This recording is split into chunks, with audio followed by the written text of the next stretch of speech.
So eto na mga sir, Gilas update po muli tayo. Matapos nga pong manalo kahapon ng Gilas Pilipinas natin, no, kontra sa kanilang unang laban sa kupunan ng Bahrain, no, ay marami mga bashers na naman ang naglabasan ng sinasabing kaya lang daw nanalo ang Gilas Pilipinas sa kupunan ng Bahrain ay mahina kasi ang Bahrain, no, at talagang kayang-kayang talunin ng Gilas Pilipinas. Biruin po ninyo, no, marami pa rin ang kumontra kahit ang naging score ay 89-61. 89 ng Pilipinas, 61 naman ng Bahrain. Hindi na po dyan nakapagpigil. Ito nga pong ating head coach ng Gilas Pilipinas na si Coach Tim Con at kanyang sinabi po, no, Bahrain is not a weak team, no.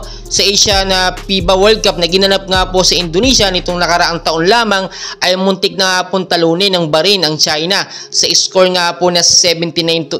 So isang puntos lamang ang lamang ng China dito sa Bahrain, kaya hindi natin pwedeng sabihin na mahina ang kupunan ng Bahrain. Ang nangyari po kasi dito, nang ibabaw yung magandang sistema ni Coach Tim Con. Dito po sa Bahrain, nakita nyo ang matangkad na player nila na si Wayne Chisim, nag-a-average lamang ng 6'9". Kung ikukumpara naman natin sa matatangkad na nilineup ni Coach Tim Con, nandiyan si Kuame, si Pajardo, which is nakita nyo naman ang mga height nila, no. Talagang mahihirapan ang kupunan ng Bahrain sa depensa natin dahil matatangkad ng player. So kahapon, ang ganda ng naging performance ng mga player. Lahat po nabigyan ng maayos na rotasyon, lahat po nakapaglaro. At nang ibabaw talaga dito, etong ating naturalized player at star player, no, MVP siya kahapon sa naging laban nga po kontra sa Bahrain. Ang naging score po ng ating naturalized player na si Brawley, no, ay nag-average po ng 20 points, 10 rebounds, 3 assists, 3 steal, and 1 block, no? Makikita nyo mabuti yung mga highlights, ang ganda. Si CJ Perez, nag-average po ng 15 points, which is nakita natin, under 3 minutes of time, mas saka ipinasok po dito nga po sa first quarter ng game. At talagang nakita naman natin, naghumataw, nagpakitang gilas. Gigil na gigil po dito si CJ Perez kasi gusto niyang bumawi. Doon kasi sa FIBA World Cup, no, dahil si Chot Reyes, hindi siya pinaglalaro. Talagang binabangko siya, no? Yung binangko noon sa FIBA World Cup, ginagamit po ngayon ng maayos ni Coach Tim Con, which is nakita natin very effective talaga.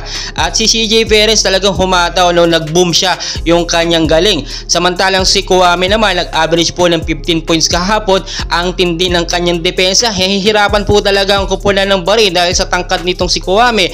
Meron din nagsasabi kahit walang Kai Sotto, merong Kuame. So magkaiba po ang galing nitong si Kai Sotto at si Kuame, no. Kung ikukumpara nyo naman sa paglalaro, di hamak naman, real talk tayo, mas magaling naman po si Kuame kung ikukumpara natin kay Kai Sotto. Pero si Kai Sotto, alam naman natin, bata pa yan, mag-i-improve pa ang kanyang laruan.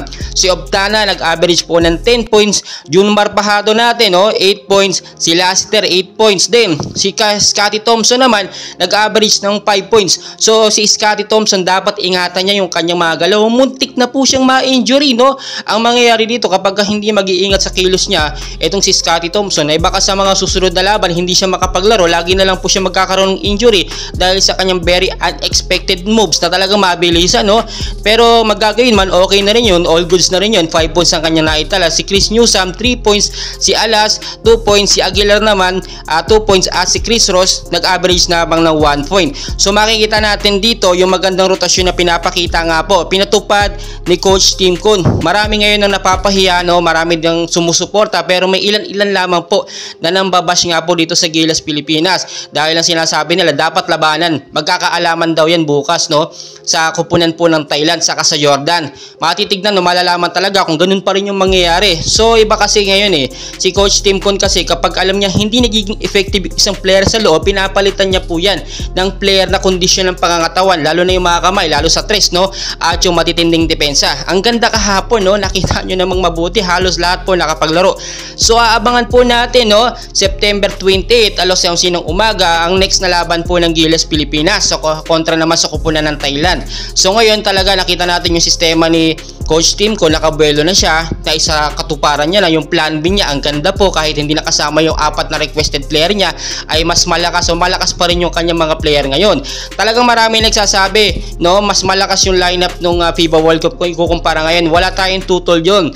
Malakas yung mga player po doon sa FIBA World Cup dahil doon nga si Jordan Clarkson. Pero yung head coach naman hindi marunong mag-handle or magpasok ng rotasyon na maayos sa mga player. Malalakas yun, ha. Ngayon po, sabihin natin malalakas din naman yung mga player. player. Pero kung si Coach Shot Reyes ang humawak niyan, for sure, mangyayari dyan, small ball play na naman yan, no? Pahihirapan na naman tayo, babad na naman siguro yung mga player dyan, at talagang hanggang sa mapagod, saka palang papalitan.